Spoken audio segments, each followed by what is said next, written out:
Second one this afternoon about decarbonising client estates. Mitie's plan is to achieve net zero carbon for its operational emissions by 2025. Our speaker develops net zero solutions for Mitie clients, setting their Plan Zero pathway strategies. He says it's good for business. He's the Plan Zero Client Development Director for Mitie, Matt Dracup.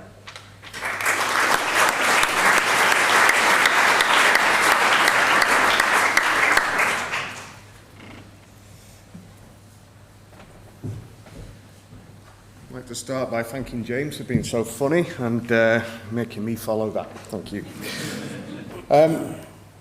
Yeah, I'm also going to start with some statistics because I think it really sets the scene for what I'm going to talk about. So, first and foremost, 55% of organisations are not on track to meet net zero by 2050.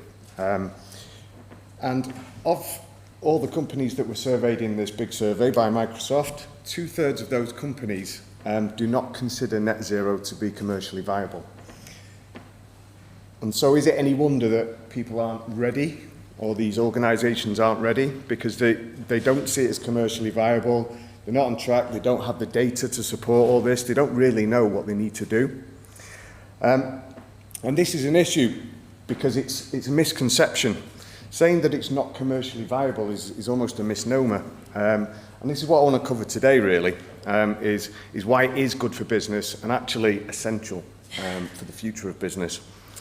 So we're going to talk about what carbon emissions are. I'm not going to go too much into detail of that because it was in earlier presentations. But then the main body of this is why they matter to business and how does it actually benefit business. And then finally we'll talk a bit about how we decarbonise.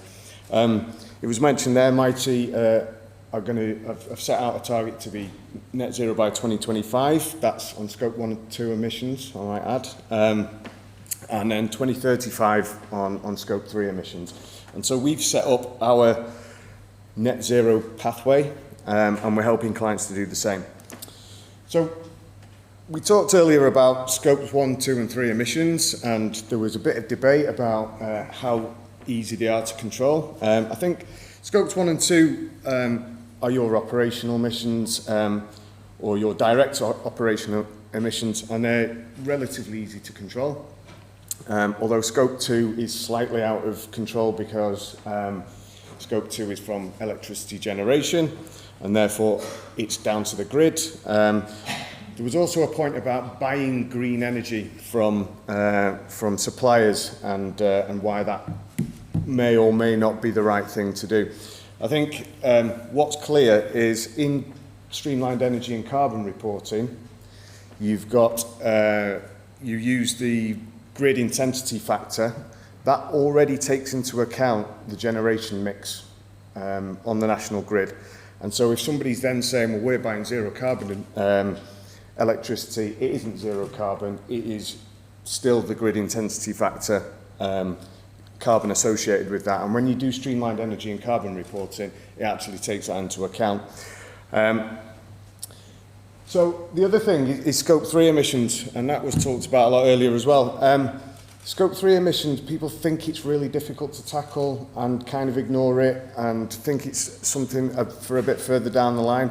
When you actually start down the journey of looking at scope 3 emissions, it's not as difficult as you think. There are a lot of things within your control, things like water and waste. You can control how much you use of those, and therefore those elements of scope 3 emissions you do have almost direct control of. And then there's things like engagement with your supply chain that can really enhance business, which we'll talk about a little bit later on. So these are just some examples of it was talked about earlier in a separate presentation. So we're going to get into the main body as to why this matters to business. So it has passed a sort of inflection point, and I think James mentioned earlier, 2010, it was difficult to do business in this area because people weren't that bothered, and it wasn't as big an issue as it is now. But it's past that inflection point, and it's no longer a nice thing to do, and it's no longer just a a PR stunt and used for marketing. It's essential to provide ongoing business viability. There's so much pressure from different areas of the world, really. You've got supply chain pressures, you've got your employees. Many people tell me about when they go home to their kids and their kids are saying to them, "Daddy, what is your business doing about saving the planet?" And then you've got to explain to your children, and you're constantly explaining yourself. So there's a lot of pressure there, and not least from the money side of things as well. Investors in businesses are now asking how businesses can actually survive the new net zero transition and how that business plan is compatible with the net zero economy. And then there's the cost, and I think that's something that I'm glad to say is starting to drive it again, because electricity and gas have been relatively cheap for quite some time. And so it has been, in terms of commercial aspects, a bit more difficult to justify the business case for energy reduction and renewable energy. The cost is going up, and it's only going to go up further. What's happening in the news at the moment, gas prices are going to go up. I think they were going to go up anyway, because there's a lot of talk around shifting the taxes that are on electricity over to gas. And in general, incrementally, transmission, distribution, levies, everything has incrementally made the cost of energy go up. And then there's the cost of carbon, which is also forecast to go up quite significantly over the next 10 to 20 years. And so in terms of, if you're a carbon-intensive service or product, then you will pay the most. And in terms of competition, your competitiveness will be impacted by those costs, but also the reputational aspect. So there was a lot of negatives in that slide, and this is really about how it can actually benefit your business. And I think that the first point on here is actually the most important. We've done these net zero plans for lots of businesses, and what they find is it's a real opportunity to step back and have a look at your business in detail from every angle. So it's an opportunity to assess how you do business, how you employ people, your estate. There's so many different aspects to it. And of course, the COVID thing has also made people look at their estates and rationalising and making your business leaner. And not just that, but value chain, how you buy things, who you are doing business with. And it can make your business so much more efficient. You can reduce your operating costs, first and foremost. We're talking about commercial viability here. Operational efficiency can improve. It can make you more competitive. If you reduce your your top line, then you improve the bottom line, profitability, you can be cheaper and get a higher market share. But engaging with your supply chain can help you do business, not just from a sustainability angle, but it can improve relationships and actually make those working relationships better and improve that process. And then there's the other aspect of it, which is downstream, is your customer engagement. Again, better relationships and future business with customers, but also understanding more about what they're after from a sustainability point of view, and how you can all work together within a supply chain. And then employees, massive. Lots of employees are now looking at businesses, certainly the sort of more talented people who have more of a choice of where they want to go, and the younger generations are making decisions on where they work based on sustainability. But also improving the business is an opportunity to train. I think James mentioned this, improve well-being, morale within the business because they feel like they're doing something good. And then, of course, there's the ESG, the PR and marketing elements, which, of course, improve your business profile. I think in terms of all that benefit, There is a lot of work to do though. And you need to, when you assess your business, assess whether your business is capable of getting through this journey with the resources that you have. And there's lots to do. I'm not going to read through all these elements, but there's some main things. I mean, data is massive. Data underpins everything. It's your reporting, it's the management, it sets out your strategy. There's a lot of commercial aspects to it in terms of how you're actually going to fund all this, how you're going to get a return on that investment, and how you quantify that return, because they're not all 2-year payback energy efficiency projects. You need to start looking at the quantification of how it improves your business profile and making forecasts on how that will actually improve your revenue and profit, of course. But I think the top right one there, business process redesign. In a lot of cases, when you are taking that step back and looking at how you do business, who you buy from, how you buy, it might mean that you need to change completely the way that you do things. And you'll have heard it in many presentations before. People like Polaroid, when they just wouldn't embrace the digital technology, pretty much went out of business because they thought that their product was best and they didn't move on. Sometimes you've just got to completely change the way that you make something or provide a service to make that sustainability leap.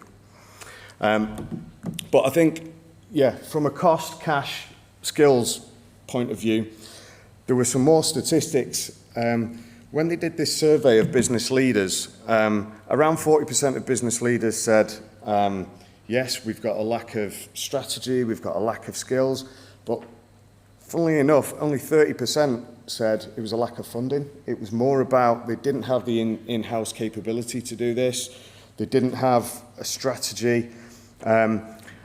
Money isn't necessarily an issue for everybody, but certainly the skills and the resource to do this, because it's such a diverse and complicated thing to do, can be an issue. So we'll just talk about actually how do you do it, and what is the route to net zero. And this pretty much comes from the Greenhouse Gas Protocol, or PAS 2060, or science-based targets. There is a defined process on all these things. So you have to set the boundary. We've talked a lot about scope 1, 2, 3, etc. We've set our boundary for 2025 as just scope 1 and 2. Our boundary for 2035 is including scope 3. You've got to define what you're doing and the boundary in which you're doing it in. So it could be that you start with the headquarters of your company and you say, we're going to make HQ net zero. And then you can do that, you can go through the whole process and you've learned how to do it, and then you can roll that out to the rest of the organisation. Then you obviously have to quantify the CO2 footprint of that boundary, whatever you've made. And once you know what your carbon footprint is and where that carbon footprint is, in terms of, is it gas, is it electricity, is it our vehicle fleet, you can then develop a management plan and make a commitment. And it's this point that I wanted to make a point on, is that everyone's done it the wrong way round. So many people have gone out and said, right, we're going to be net zero by 2030, and then they go back and go, how the hell are we going to do that? And actually, you know, somebody mentioned earlier that they were concerned about all these claims that they're going to be net zero by 2030 because they're not set up to do it, and it might actually be impossible for some of these organisations. We've got a defined plan within our business to get to net zero 2025 and 2035. We think we can do it. I don't think we're going to fail. We've got a robust plan. The financing's in place.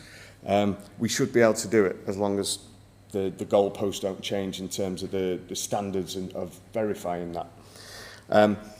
But yeah, it's at that point, once you've developed your plan, that you make that commitment. Okay, it's no good making a commitment first and then trying to plan it afterwards, unless you're doing it all the way to 2050. And then once you've made that plan and the commitment, you get on with it. and you execute that plan. So you start reducing CO2 and you keep checking on progress. It is a plan, do, check, act, continual improvement process like any other management system. And then once you've reduced emissions as much as possible, you can then go on to offsetting.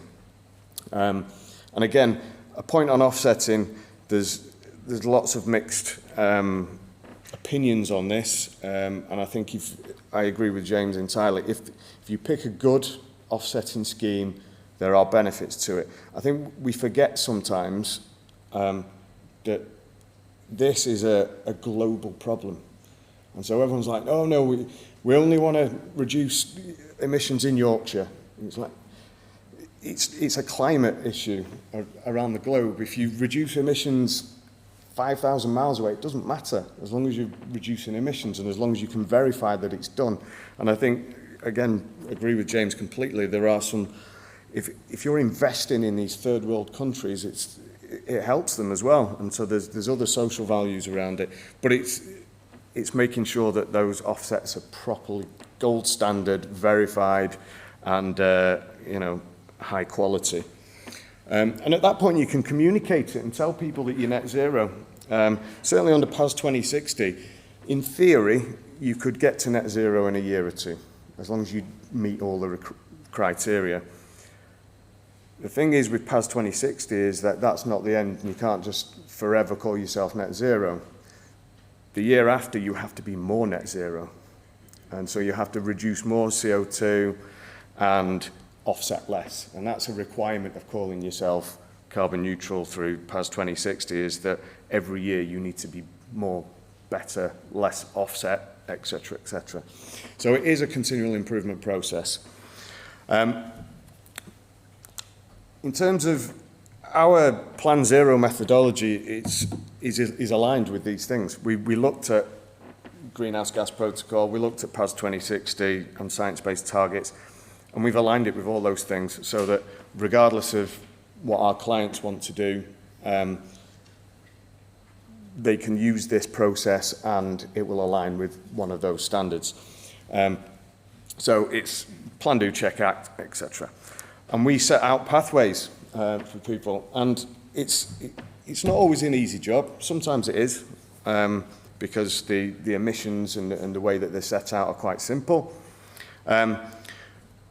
Which is why we call them bespoke pathways. It is different for every organisation. I went to meet a client in quarrying a couple of months back, and that was probably one of the more difficult ones I've had to deal with, because 98% of their carbon emissions are on plant vehicles, and that's not an easy thing to decarbonise when they're all big diesel vehicles.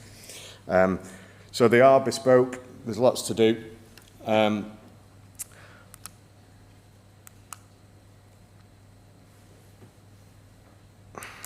What's happened here? And essentially what you get then is a plan. And this plan gives you a timeline of when you're going to do things. Importantly, you can set out a capital plan with this, because you know what the cost of these things are. And the financial planning is really, really important to this, to make sure that you achieve what you're going to do. And you can see the red line, which is a do-nothing scenario, which is it will naturally reduce because everybody else is reducing carbon emissions and your supply chain is reducing carbon emissions and the grid is decarbonising somewhat. But if you actually do nothing, you won't get to net zero. So there's lots of things to do specifically in terms of management and technologies. So first of all, I would always recommend implementing an energy management system, or call it a carbon management system, whatever.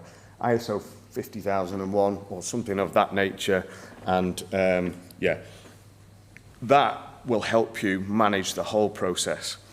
Then there's a sort of hierarchy, and I'll show you on the next slide, but you start trying to reduce wastage of energy and your scope 1 and 2 emissions. Then you start looking at conversion, your renewables, your heating systems, electrification, etc. And then looking at procurement and EVs and biodiversity and that sort of net biodiversity gain, etc. And this is the hierarchy really, and it's all about operational efficiency first.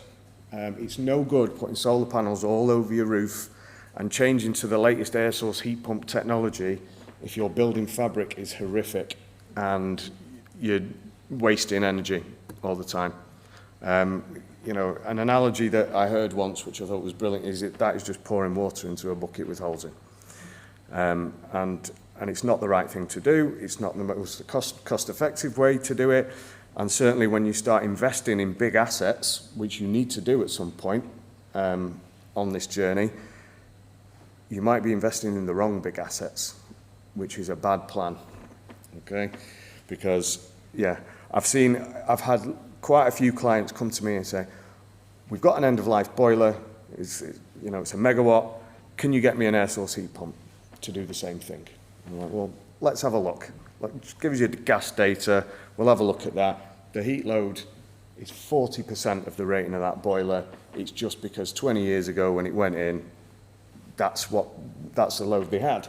Now that would have been a massive mistake. So operational efficiency has to come first, then energy efficiency around capital expenditure, then start looking at renewable to supply what you've got. And when I say renewable, either on-site or if you don't have the space for on-site, corporate PPAs. Because the important point here, which is the point I made earlier about just buying green energy, is that it's not providing any additional generation. This additionality thing is important. You're not helping anybody by buying green electricity from a wind turbine that's already there, because that wind turbine has not solved the problem. More wind turbines will solve the problem, or more solar panels, but it's all about additionality.